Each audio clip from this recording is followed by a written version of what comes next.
Hi guys, thanks for watching out there. I'm Andy talking about the Jupiter retrograde that begins just about now, March 2018. Now Jupiter, just about the largest planet in the solar system, regarded as a masculine planet if they can really be masculine and feminine, very, very big, but actually you could say all mouth and no trousers because most of Jupiter is gas. It's aluminium gas, Can you have aluminium gas? Yes, you certainly can. It's not something we're familiar with here, but that is how hot Jupiter is, basically. So aluminium gases, sulfur gases, all the compounds of those make it absolutely enormous. And Jupiter has its own weather. That spot that we know so well on Jupiter has been observed for about 300 years now, and that is actually a storm on the face of Jupiter. Now, the reason I'm saying all this science stuff is because it plays into the astrological truth of what goes on as well, because Jupiter has a way of promising more than it can deliver. That's the bottom line. It's the ruling planet of Sagittarius, linked closely to abundance, tolerance between people as well. Anything to do with kind of social insight, knowledge, all kind of traits to do with Jupiter, in a way to do with Sagittarius as well. And the moon is actually in Sagittarius as I'm doing this, which is actually the 9th of March. I'm a day late, how naughty.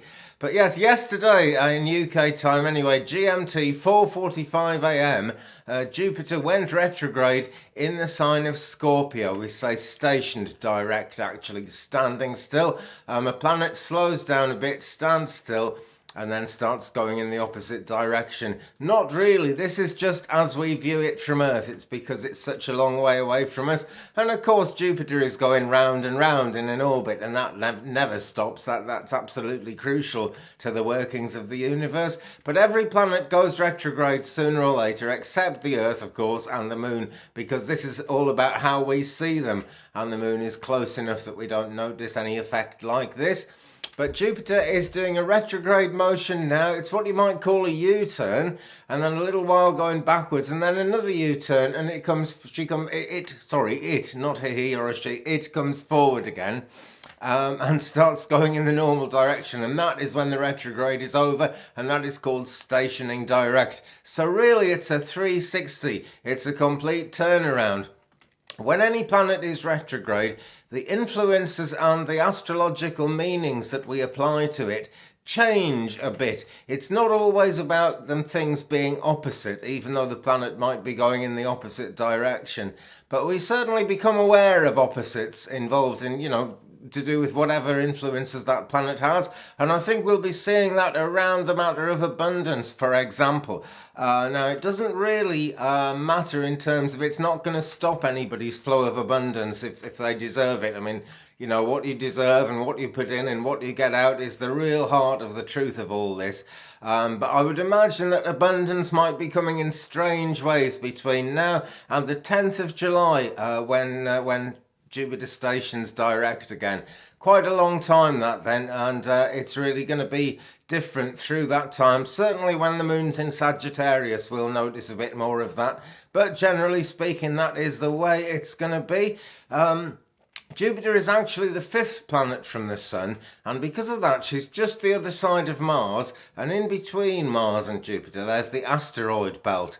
Now, most of the asteroids are too small to qualify as being a planet, but Ceres, or Ceres, I think it depends where you are in the world, but Ceres, Ceres I'm going to call her because that's what I've called her for a long time, is a planet that's closely associated with sort of Mother Nature, growing crops, preparation for rebirth, a new kind of birth of your ideas perhaps even, but certainly new beginnings. Now Ceres has been retrograde actually since last year and is going to go direct again on the 19th of March. So during all that time we've seen kind of the feminine energy not quite going the way we expect it to, but certainly still being alive and well, and I'm sure we've all been able to actually have good ideas and stuff. So it is, with any planet retrograde, and Jupiter being retrograde, I think we'll see most of the influence around abundance being slightly different, not completely crashed through, not completely changed. We may see some social injustices going on at this time. It's quite common as well. Anyway, there we go. It's not, I keep saying, I just like to, I'm into machines and machinery, and I call all them she. It's not a she, it's a he, this one, because Jupiter is actually named after the Roman king of the gods, so I'm sure it's actually meant to be a male planet.